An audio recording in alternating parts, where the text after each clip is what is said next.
Shalom, Bapak Ibu dan Saudara-saudara kekasih dalam nama Tuhan kita, Tuhan Yesus Kristus. Selamat bertemu kembali di YouTube saya, Pendeta Rudolf H. Pasaribu Channel.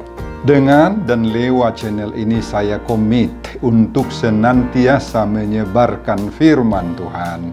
Karena saya percaya berlandaskan Yesaya pasal 55 ayat 11. Bahwa firman Tuhan yang saya dan bahkan Bapak Ibu dan saudara-saudara semuanya ikut sebar lewat video ini atau lewat saluran-saluran yang lain tidak akan kembali dengan sia-sia, tetapi akan bekerja sendiri lewat kuasa dan berkat urapan Roh Kudus. Mari Bapak Ibu, saya ajak saudara-saudara semuanya untuk membantu saya menyebarkan pengajaran firman Tuhan dari Nats Khotbah untuk pertanyaan di Minggu Okuli 15 Maret 2020 terambil dari Mazmur pasal 25 ayat 15 sampai dengan ayat 22 dengan cara mensubscribe. Bapak Ibu, saya minta kerelaan saudara untuk mensubscribe, supaya dengan mensubscribe itu akan semakin menambah semangat saya untuk mempersiapkan khotbah-khotbah di pertanyaan dan di minggu umum untuk selanjutnya, dan akan langsung sampai kepada saudara-saudara. Juga saya mohonkan untuk kerelaan kesediaan Bapak Ibu juga untuk men-share, membagikan video ini agar semakin banyak orang yang menjadikan Tuhan Allah itulah pengharapannya. Termotivasi lewat video ini. Bapak Ibu dan saudara-saudara kekasih, khotbah ini diperuntukkan untuk pertanyaan epistel Minggu Okuli 15 Maret 2020. Terambil dari Mazmur pasal 25 ayat 15 sampai ayat 22. Dan pembacaan cicahaun epistel dari kitab Roma pasal 8 ayat 18 sampai dengan ayat 25. Diikat dengan topik Tuhanlah pengharapanku. Jahobado pakirimoko, katanya dalam bahasa Batak. Bapak Ibu dan saudara-saudara kekasih, saya baca firman Tuhan berikut ini. Simak pembacaan firman Tuhan ini. Judul perikop ini adalah doa mohon ampun dan perlindungan. Saya baca. Mataku tetap terarah kepada Tuhan, sebab Ia mengeluarkan kakiku dari jaring. Berpalinglah kepadaku dan kasihanilah aku, sebab aku sebatang kara dan tertindas. Lapangkanlah hatiku yang sesak dan keluarkanlah aku dari kesulitanku. Tiliklah sengsaraku dan kesukaranku dan ampunilah segala dosaku. Lihatlah betapa banyaknya musuhku dan bagaimana mereka membenci aku dengan sangat mendalam. Jagalah kiranya jiwaku dan lepaskanlah aku. Janganlah aku mendapat malu sebab aku berlindung padamu. Ketulusan dan kejujuran kiranya mengawal aku, sebab aku menanti-nantikan Engkau. Ya Allah, bebaskanlah orang Israel dari segala kesesakannya.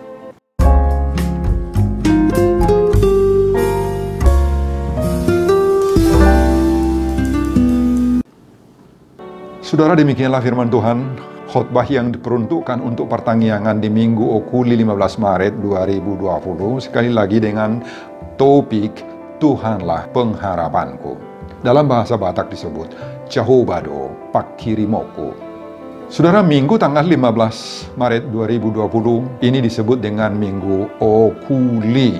Okuli artinya mataku tetap terarah kepada Tuhan. Yang didasarkan pada Mazmur pasal 25 ini juga, ayat 15a. Judul keseluruhan perikop pasal 25 ini adalah doa mohon ampun dan minta perlindungan. Dalam bahasa Batak disebut tangiang mangido haluaon, sian musuh dohot sian dosa. Saudara, dari judul perikop ini dapat kita selami konteks kehidupan dari pemazmur Daud pada waktu itu. Pada saat dia menuliskan Mazmur pasal 25 ini ada dua hal yang sangat-sangat mendesak dalam dirinya untuk dimohonkan kepada Tuhan. Yaitu doa mohon perlindungan. Dalam bahasa Batak, tangiang mangido haluaun sian musuh. Dan doa untuk mohon ampun akan dosa-dosa.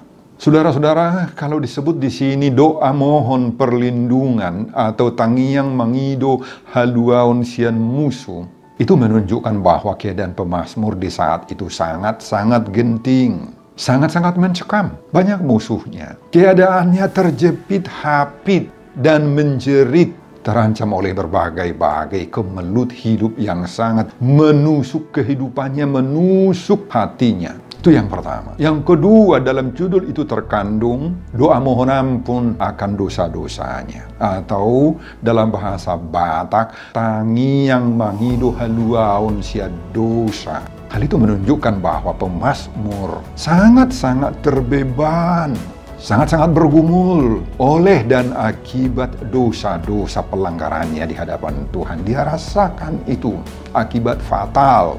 Saudara, mari kita beri perhatian kita untuk kedua hal itu. Soal musuh, soal penderitaan, soal hal-hal yang mencekam dalam hidup Daud, dan soal pengaruh dosa kejahatan yang dilakukan oleh Daud dalam hubungannya dengan nats epistel Roma pasal 8 ayat 18 sampai 25 dan minggu okuli di bawah pokok tema atau topik Tuhanlah pengharapanku, Jahubado pakirimoku. Saudara, apa-apa saja yang menjadi musuh Daud sehingga dia merasa sangat-sangat terancam, pahit, menjerit dan terjepit hapit. Apa? Atau bagaimana dia Daud menghadapi semua cengkeraman musuh-musuh itu. Dan kalau kita aktualisasikan dalam hidup kita sehari-hari, bagaimana kita saat ini? Apakah musuh yang sama juga sedang kita hadapi? Dan bagaimana pula kita menghadapi semua musuh-musuh, hal-hal yang membuat menusuk diri kita, pikiran kita, roh kita, hati kita, dan hidup sehari-hari kita. Bagaimana kita menghadapinya? Saudara, mari kita lihat satu persatu apa-apa saja musuh yang senantiasa membuat keadaan pemazmur di saat itu sangat-sangat genting, mencekam, dan terjepit itu. Apa-apa saja.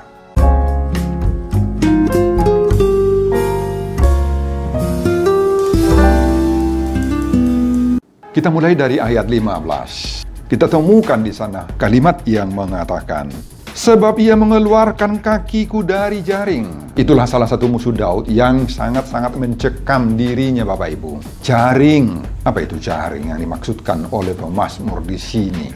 Jaring adalah alat yang biasa dipakai untuk menangkap, menjebak. Baik itu menangkap atau menjebak seseorang atau sesuatu. Sesuatu yang kita maksudkan mungkin itu hewan, binatang, atau bahkan burung atau ikan. Dengan jaring itulah seseorang atau sesuatu itu dengan mudah ditangkap, dijebak, dapat. Gak mungkin lagi lari, lepas. Daud saat itu merasa ada banyak jaring-jaring yang mencoba menjebak, menangkap dirinya untuk menghabisi, membunuh dirinya. Saudara-saudara, itu yang dialami oleh pemazmur Daud di sini. Tetapi bagaimana? Apakah jaring-jaring itu bisa menjebak, menangkap dirinya? Sehebat apapun ternyata, atau sebanyak apapun jaring-jaring yang berusaha menangkap, menjebak, menangkap dirinya, tetapi ya selamat, ya lepas, ya bebas. Karena apa? Jaring-jaring musuhnya itu tidak mampu menjebak, menangkap dirinya.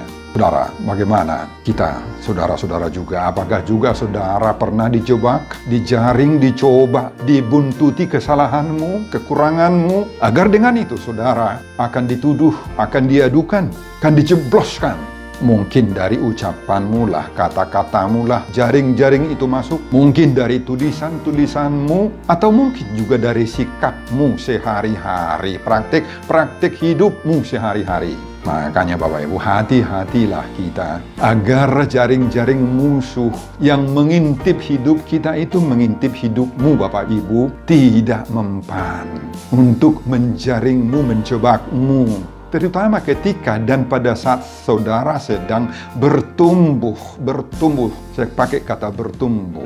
Maksud saya bertumbuh dalam segala usaha. Mungkin bisnismu, pekerjaanmu, jabatanmu, karirmu di kantor dan lain-lain berkembang, bertumbuh, sedang naik. Ada banyak orang, Bapak Ibu, yang mungkin merasa iri hati dan cemburu melihat prestasimu itu, pertumbuhanmu itu, pertambahan rezekimu, uangmu, jabatanmu, karirmu terus menaik dilihat dia. Dan itu menyebabkan dirinya iri dan berusaha untuk mencobamu, menambahmu, menurunkanmu. Sadarilah itu, banyak yang sedang mengintipmu, banyak yang sedang berusaha menjatuhkanmu, menambah kamu dari bawah supaya kamu jatuh. Banyak yang tidak menyukai kamu berkembang sehingga mencari jaring, jebakan dari manapun itu, yang bagaimanapun itu, asal bisalah, asal berhasillah untuk menangkap kekuranganmu kalau ada. Tetapi semoga Anda juga seperti Daud ini terlepas dari semua jaring-jaring, jebakan-jebakan jelek, dan kamu selamat. Kamu selamat.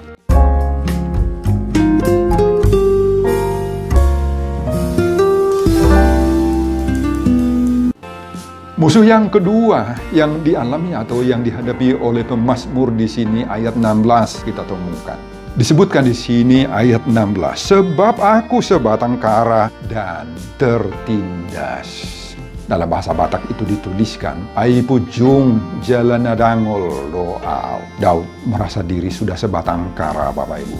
Sebatang kara, ditambah lagi kata tertindas. Dengan sebatang kara saja pun, keadaan sebatang kara saja pun sudah sakit benar. Sudah sangat-sangat menderita. Apalagi ditambah lagi, diperberat lagi, diperparah lagi dengan kata atau keterangan tertindas. Sangat-sangat sakit, sangat-sangat menderita keadaan itu. Saudara, orang yang sebatang kara itu begitu sakit, begitu sangat menderita. Kenapa? Karena orang yang sebatang kara itu, Bapak Ibu dan saudara-saudara, tidak ada teman, tidak ada saudara, terutama untuk tempat, untuk konsultasi, mencari jalan keluar, kompromi, bertukar pikiran, nggak ada. Atas persoalan-persoalan yang sedang kita hadapi, ya sedang menimpa diri kita, nggak ada teman untuk berdialog, mencari jalan keluar, solusi yang tepat. Itu kalau sebatang kara. Ada istilah orang Batak yang menyebutkan itu, hidupnya orang yang sebatang kara itu songot tadiang nahapuluan katanya. Songot tadiang nahapuluan. Lungun-lungunan, semua orang menjauhin kita. Dibursikon diba, dibursikon halak kita. Gabi bau, si bau-bau, setawi. Lebih sakit yang sebatang kara itu, Bapak Ibu, daripada orang yang miskin secara material, yang tidak punya uang, tidak punya harta, tidak punya jabatan. Jauh lebih sakit orang yang sebatang kara meski banyak uangnya. Apalagi ditambah lagi dengan yang kedua, tertindas. Bahasa Batak disebut dangol. Ini kata yang sangat-sangat miris atau membuat hati kita miris kalau mendengar kata dangol itu. Maunya janganlah kita bersangkut paut dengan sebutan nadangol ini. Karena begitu sangat-sangat menderita sekali orang yang nadangol, yang tertindas. Orang yang tertindas atau nadangol itu, Bapak Ibu, nggak punya hak. Nggak punya lagi hak ajasi manusia. Nggak ada lagi jaminan apapun tentang hidupnya, tentang masa depannya, tentang hari tuanya. Nggak ada jaminan lagi. Semua orang akan menyepelekan dia. Nggak dihargai sebagai manusia bermartabat. Nggak dianggap manusia berharga. Bahkan dianggap sampah. Karena semua orang menjauhin dia. Makanya dangol. Dangol, saudara. Seperti itulah pengalaman Daud. Sakit benar. Tertindas, dangol. Tetapi Bapak Ibu, meski Daud dangol, tertindas, nggak berharga di mata orang banyak. Tetapi sebaliknya, di mata Tuhan, di sorga, Daud itu, Bapak Ibu, sangat-sangat berharga. Biarpun semua orang menjauhi Daud, menganggap Daud itu sampah, nggak punya harga diri, dipeleoskan oleh hampir semua orang. Ya, dipeleoskan, nggak disangko-sangko. Namun Daud sabar. Daud rendah hati, dia tahan menderita, nggak putus asa, kokoh dalam pendiriannya, tetap ikut Tuhan. Karena Daud bisa bertahan dalam kemelut hidup itulah, dia punya mentalitas keras seperti baja. Dia menang. Itu sebabnya Daud dipakai oleh Tuhan. Setelah menjalani berbagai-bagai proses hidup yang sangat-sangat menderita itu, hingga dia lepas dari jaring-jaring, lepas dari ketertindasan, hadangolon, dan Tuhan menjadikan dia raja besar. Dan hadangolon itu menempa seseorang kan memiliki mentalitas yang kuat, mentalitas yang tangguh, yang kokoh, yang berjiwa besar. Bapak Ibu, hadangolon itu menempa diri kita, membangun semangat kita, membangun harga diri kita sendiri, memperlengkapi kita, menempa kita jadi manusia yang punya mentalitas yang kuat kokoh. Saudara, mari kita belajar dari Daud. Punya mentalitas yang kuat, imannya yang kuat kokoh, bertahan menghadapi sikap orang-orang lain. Meski dia merasa diri sebagai orang yang sebatang kara, tertindas, tetapi semuanya itu tidak melemahkan semangat dia. Tidak memudarkan cita-citanya harus terus menjadi raja untuk menggantikan Saul. Karena memang sudah diurapi oleh Tuhan oleh Samuel pada saat dia masih muda sekali. Banyak yang mau menggagalkan dia sebagai raja, tetapi gak berhasil. Daud itu berusaha sekeras mungkin, semaksimal mungkin bertahan. Karena percaya, ini alasannya. Karena dia percaya bahwa Tuhanlah yang mempunyai otoritas untuk semua kehidupan dan masa depan manusia itu. Amin, Bapak Ibu. Amin. Persiapkan dirimu menghadapi cercaan, tudingan apapun itu, penindasan pun itu. Lawanlah itu semua dengan ketekunan, parsihohoton, dan mentalitas yang kuat, penuh sabar.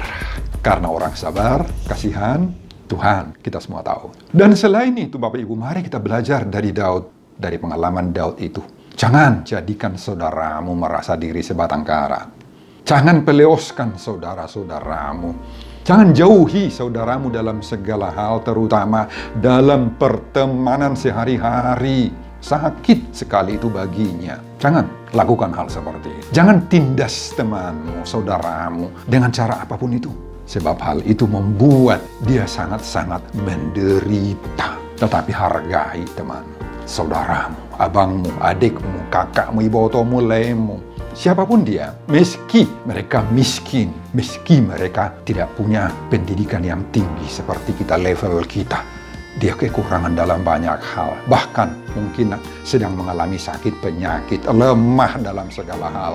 Hargai mereka.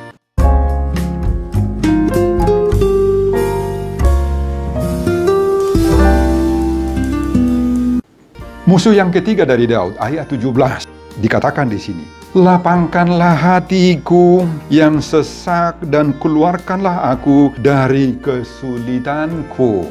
Saudara, Daud mengalami dua hal di sini, kesesakan dan kesulitan. Apalagi disebut di sini dalam terjemahan Batak itu nampak lemgada. Di dalam terjemahan bahasa Indonesia itu tidak ada kita temukan. Dalam bahasa Inggris ada multiplied. Saudara, bisakah kita membayangkan kenapa Daud mengalami keadaan sesak dan kesulitan? Saudara, lama sekali Daud dikejar-kejar oleh Saul. Menjadi buronan dari sang raja incumbent saat itu, yang sedang berkuasa saat itu. Daud itu diburu-buru, dikejar-kejar, sehingga Daud harus lari kemana-mana. Beragam-ragam gua-gua persembunyian harus dia sembunyikan dirinya. Di mana-mana dia terdampar. Bahkan kadang-kadang dia menyamar seperti orang gila. Agar dia selamat, dia pakai taktik seperti itu. Sakit benar keadaan itu bagi Daud. Makanya Daud mengalami sesak. Keadaannya sulit sekali dalam segala hal. Saudara, banyak hal yang membuat kita juga sesak, Bapak Ibu, dalam hidup kita ini. Bukan saja sesak karena penyakit jasmani, penyakit tertentu yang membuat dada kita sesak, nafas kita sesak, hidup kita sesak. Seperti orang yang mengalami gejala penyakit jantung, gejala penyakit paru-paru, dan lain-lain. Ada banyak yang membuat kita seperti itu. Bahkan bisa kita disesak oleh berbagai-bagai kesulitan dalam banyak hal dalam hidup kita ini. Mungkin karena kita sedang dikejar-kejar oleh hutang, oleh setoran-setoran kontrak rumah kita yang belum terbayar, pengeluaran kita yang tiba-tiba, ya mungkin karena anak membutuhkan uang tertentu dan tidak terprogram itu sebelumnya. Mungkin di bangku kuliah, mungkin di sekolah-sekolah lanjutan ada pengeluaran khusus, sehingga kalau itu tiba-tiba kita dengar, bisa sesak pikiran kita dan sesak keadaan kita. Kita bisa sesak gara-gara masalah pekerjaan lah. Kita mengalami teguran keras, contohnya dari pimpinan kerja kita, yang mungkin karena kita kurang atau tidak berdisiplin. Ya mungkin saja karena kita kurang berdisiplin, atau sering terlambat masuk kerja, kita diancam oleh PHK, kita jadi sesak. Banyak hal yang membuat kita sesak, Bapak Ibu. Kita bisa sesak karena masalah-masalah usaha kita, bisnis kita yang nggak jalan-jalannya. Tiga-tiga kita yang banyak masalahnya, nggak laku jualan kita, dan lain-lain. Banyak yang membuat kehidupan kita jadi sesak, Bapak Ibu. Tetapi apapun dan bagaimanapun itu semua, mari kita lawan kesesakan itu seperti Daud yang bisa melewati semua kesesakan dan kesulitan itu. Dan mohon, jangan ada di antara kita yang membuat orang sesak, menambah-nambah kesesakan, multiplied disebut dalam bahasa Inggris, melipat gandakan kesesakan orang lain. Sudah jatuh ditimpa tangga pula, kata pribahasa. Sudah menderita, kita tambah lagi penderitaan kita. Saudara, dia akan menjadi sesak kalau seperti itu. Memang itulah celakanya. Banyak orang yang senang melihat orang lain sesak, melihat orang lain kesulitan. Banyak tertawa dia kalau orang lain menderita. Aduh, janganlah ikut kita seperti itu, Bapak Ibu. Janganlah kita ikut menambah-nambah kesesakan orang lain. Itulah musuh ketiga daripada Daud, dan bahkan juga musuh kita, pembuat sesak-sesak itu semuanya.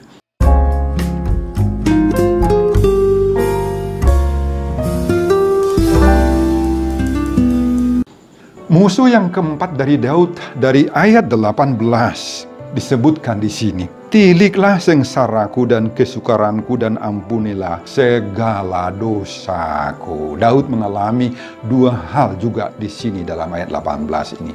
Kesengsaraan, dalam bahasa Batak dangol, dalam bahasa Inggris affliction, yaitu penderitaan, kesusahan, bahkan kemalangan. Yang kedua yang dialami juga oleh Daud, kesukaran, dalam bahasa Batak hangaluton, dalam bahasa Ibrani amal, pekerjaan yang berat, yang susah dikerjakan, susah dilakukan. Itu amal yang membuat dia mengalami kesengsaraan, kesusahan, ngelut semuanya, ngelut. Saudara, inilah yang dihadapi oleh Daud. Dan kalau kita aktualisasikan dalam diri kita, dan banyak yang membuat juga diri kita mengalami hangaluton ini, kesengsaraan dan kesukaran ini, Bapak Ibu. Ini yang juga dialami oleh banyak orang di masa kini, sekarang, zaman now, zaman canggih ini. Banyak sumber-sumber yang membuat diri kita ngelut, pikiran kita ngelut, hidup sehari-hari kita. Banyak yang membuat kita sengsara, sukar, tidak bisa kita selesaikan sendiri oleh kemampuan diri kita sendiri. Ngeluta dohita keluarga kita karena terlalu banyak yang kita pikirkan, kita urusin. Ngeluta dohita Bapak Ibu karena terlalu banyak yang harus kita pikirkan, yang harus kita sarihon, yang harus kita pikul tanggung jawabi dalam hidup ini. Siapa yang tidak mengalami kesengsaraan, kesukaran, hangeluton, yang memikirkan masa depan, pekerjaan suaminya yang tetap sulit mencari nafkah, sulit memikirkan masa depan anak-anaknya. Siapa enggak ngelut pikirannya menghadapi itu atau memikirkan itu? Hati ibu mana yang tidak susah, tidak ngelut berat kalau melihat anak-anaknya nggak mau terima nasihat, sukar diingatkan, dipodai, sukar diajak ke gereja malam minggu, habis waktunya nonton film atau buka-buka HP seharian. Hati siapa yang nggak ngalut memikirkan, melihat keadaan seperti itu, Bapak Ibu? Itulah musuh daripada pemazmur dan bahkan musuh kita juga.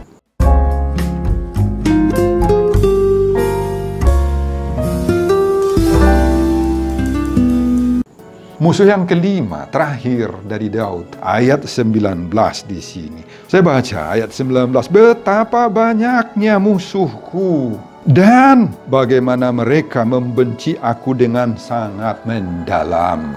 Dalam bahasa Batak disebut jala hosom pangarupaud di bahin nasida makosom ahu hosom. Dalam bahasa Ibrani dipakai kata sane, dalam bahasa Inggris hate, benci, tidak mencintai lagi. Itu artinya hosom, mencabut cintanya yang pernah ada pada saya, dicabutnya cintanya itu, holong nirohanai, dicabutnya. Itu artinya hosom, Bapak Ibu, mencabut kasih yang pernah kita sebutkan, berikan atau letakkan kepada orang lain.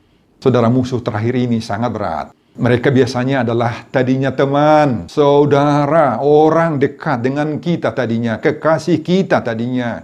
Namun sekarang berubah 180 derajat menjadi menjauh, membenci, mencabut kasihnya, pertemanannya, holong nirohanya kepada saya tadinya, dicabutnya. Dan inilah yang luar biasa. Luar biasa karena tadinya dia teman, kawan, sekarang jadi lawan. Tadinya kekasih, sangat dekat, teman. Dialah, kepadanya lah kita sampaikan keluhan kita selama ini, mimpi kita selama ini, dulunya. Sekarang sudah menjauh daripada kita, bermusuhan dengan kita, sudah berubah total menjadi musuh yang harus kita jaga jadinya. Mereka berubah menjadi musuh yang sangat-sangat jahat, yang menginginkan kita rusak dalam segala hal. Saudara, kita sudah melihat, mengenal, mendeteksi siapa-siapa dan apa musuh yang selama ini menjadi perusak bagi kehidupan Daud. Dan mungkin saja sebahagian kita mengalami hal yang sama seperti yang dialami oleh Daud itu.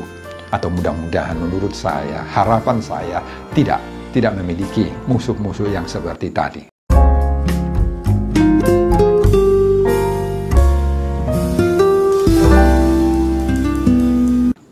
Sekarang yang sangat penting bagi kita adalah pertanyaan, bagaimana sikap Daud dalam menghadapi segala bentuk musuh-musuh tersebut? Dan bagaimana sikap saudara? Sikap kita sekarang menghadapi musuh-musuh tersebut. Melihat begitu banyaknya, ragamnya, hebatnya musuh-musuh tadi, sudah sewajarnya lah sebenarnya Daud itu jatuh. Daud itu frustrasi, sewajarnya. Menurut manusiawi kita, dia akan stres, putus asa. Atau dalam bahasa kita sekarang, sudah pasti kolaps. Daud itu seharusnya sudah kolaps, jatuh, terkulai, tergeletak, lunglai, tak berdaya. Saudara, kalau kita seperti Daud ini, mungkin akan banyak di antara kita yang kolaps, ya, korsleting, jatuh terkulai, karena terlalu banyak yang menggesek pikiran kita. Banyak yang semakin menambah tegangan tinggi di dalam pikiran kita, menggesek bahkan menekan pikiran kita menjadi sangat pusing, tujuh keliling, menjadi seperti listrik korsleting jadinya. Dan itulah yang membuat sakit, penyakit, stres, dan seterusnya. Stres itulah yang menyebabkan apa? Stroke, marema, saraf-saraf isudi. Tetapi ternyata bagaimana Daud? Ternyata sebaliknya Bapak Ibu, dia mampu melewati semua ketegangan-ketegangan itu, mampu menghadapi, bahkan melawan semua yang membuat pikirannya rusak, membuat pikirannya tegang, sukar, dangol, ngelut. Dia mampu melewati semuanya itu. Semua musuhnya itu nggak mampan, menggadapon, membuat dia lunglai, terkulai, nggak mampu, yang nggak mampan. Inilah yang kita harus telusuri Bapak Ibu. Di mana kuncinya? Apa rahasianya? Bagaimana agar selamat dari berbagai-bagai tekanan seperti itu? Mari kita cari. Mari kita telusuri di mana. Ternyata Bapak Ibu, inilah kuncinya.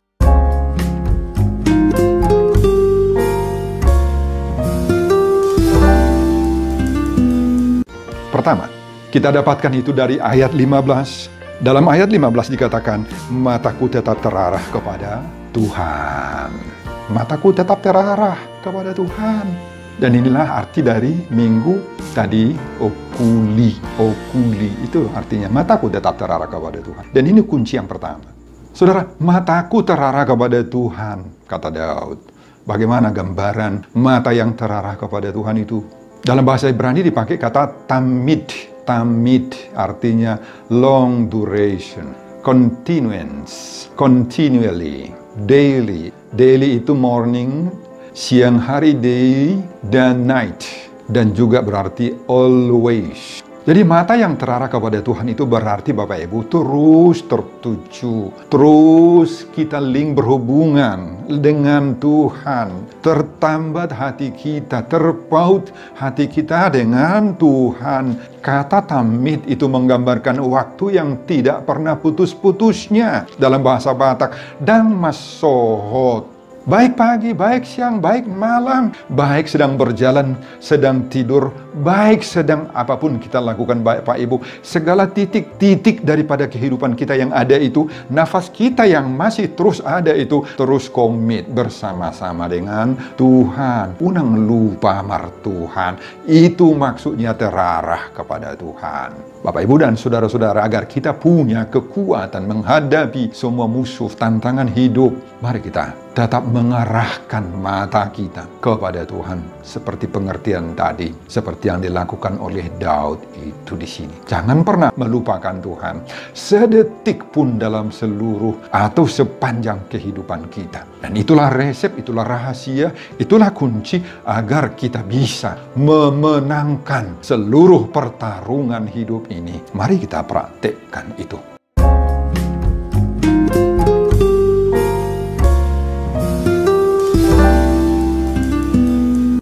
Apa resep yang kedua? Kita dapatkan itu dari ayat 16. Berpalinglah kepadaku, kasihanilah aku, kata Daud di sini. Berpalinglah kepadaku. Dalam bahasa Batak, saidopakon ma'au jala asiro hamdiau. Itu artinya. Itu dalam bahasa Batak. Daud berdoa dan bermohon kepada Tuhan Bapak Ibu agar wajah daripada Tuhan itu terus berpaling melihat terarah kepadanya. Tuhan itu madopakon, mengamat-amati dirinya. Wajah Tuhan di sini merupakan manifestasi kehadiran dari diri Allah sendiri, Bapak Ibu.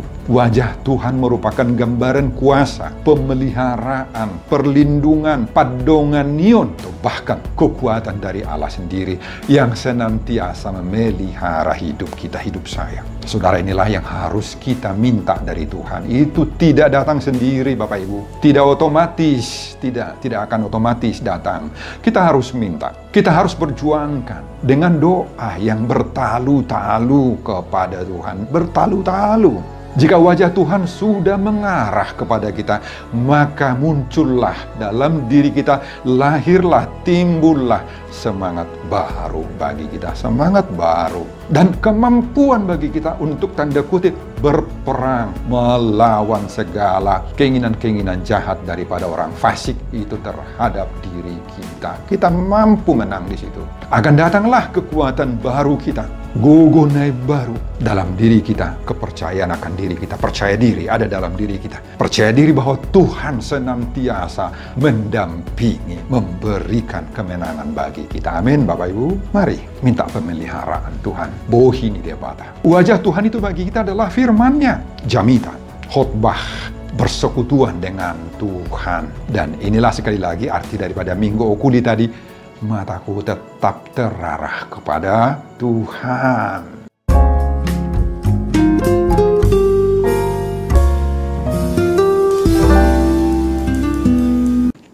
Ketiga, apa kuncinya? Ayat 20. Jagalah kiranya jiwaku dan lepaskanlah aku, sebab aku berlindung padamu.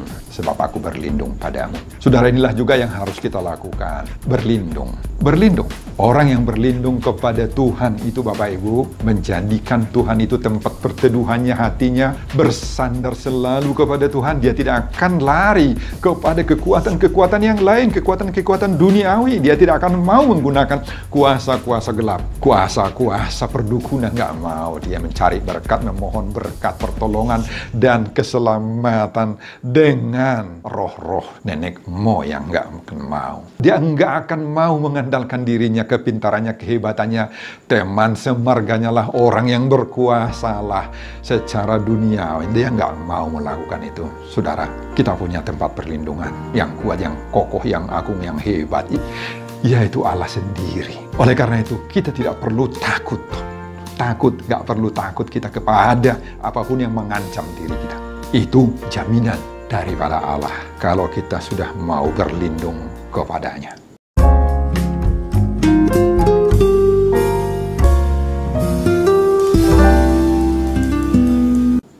Saudara, satu hal lagi yang diminta oleh Daud kepada Tuhan adalah doa pengampunan dosa. Doa pengampunan dosa tadi. Bagi Daud ada dampak, pengaruh, dan akibat fatal, sangat negatif dari semua dosa-dosa yang pernah dilakukannya dalam dirinya. Bagi Daud sendiri, saudara-saudara, dosa itu membuat dirinya merasa sangat-sangat kehilangan damai sejahtera, kehilangan sukacita. Perbuatan dosanya itu, jahatnya itu di masa silam yang belum terselesaikan masih menusuk dalam kalbunya, dalam batinnya. Saat itu, saat menuliskan Mazmur pasal 25 ini. Makanya Daud dalam Mazmur pasal 32 menggambarkan berbahagialah orang yang sudah diampuni pelanggarannya, dosanya ditutupi. Berbahagialah manusia yang kesalahannya tidak lagi diperhitungkan oleh Tuhan. Berbahagia.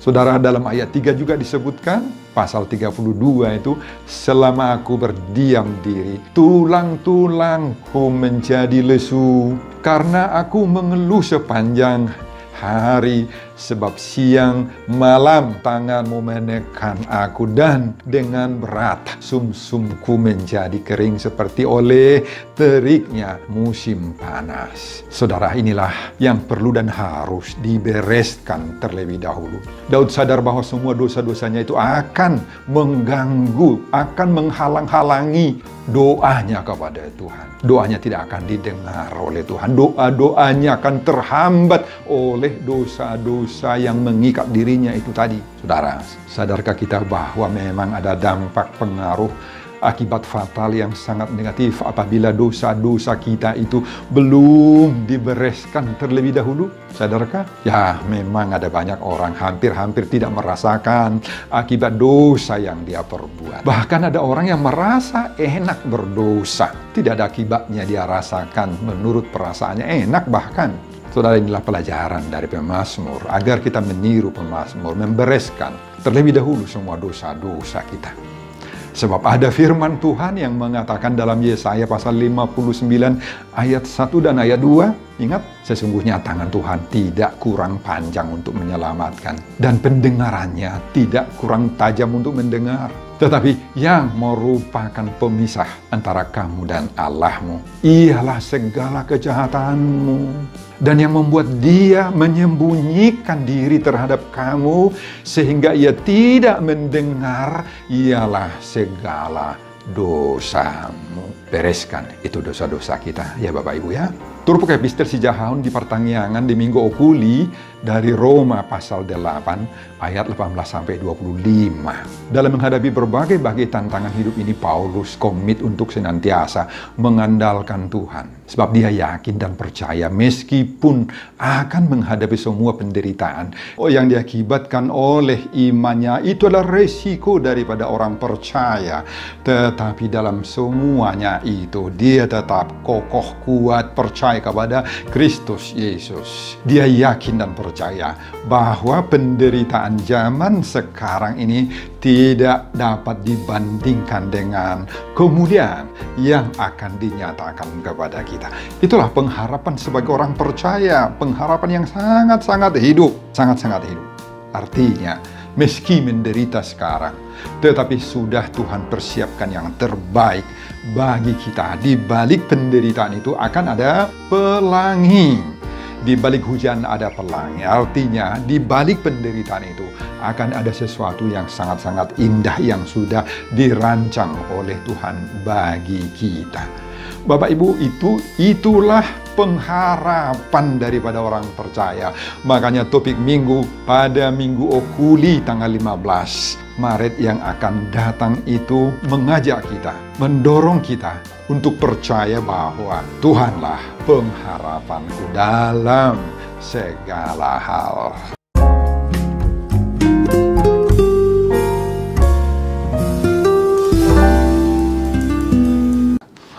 Bapak, Ibu, dan saudara-saudara, sebelum saya mengakhiri khotbah ini kembali, saya juga mengajak saudara untuk membantu saya menyebarkan khotbah pertanyaan di Minggu Okuli 15 Maret 2020 ini. Dari Mazmur pasal 25 ayat 15 sampai 22 dengan cara mensubscribe untuk menambah semangat saya dan agar supaya khotbah-khotbah yang akan saya upload berikutnya akan otomatis tiba di HP saudara secara langsung.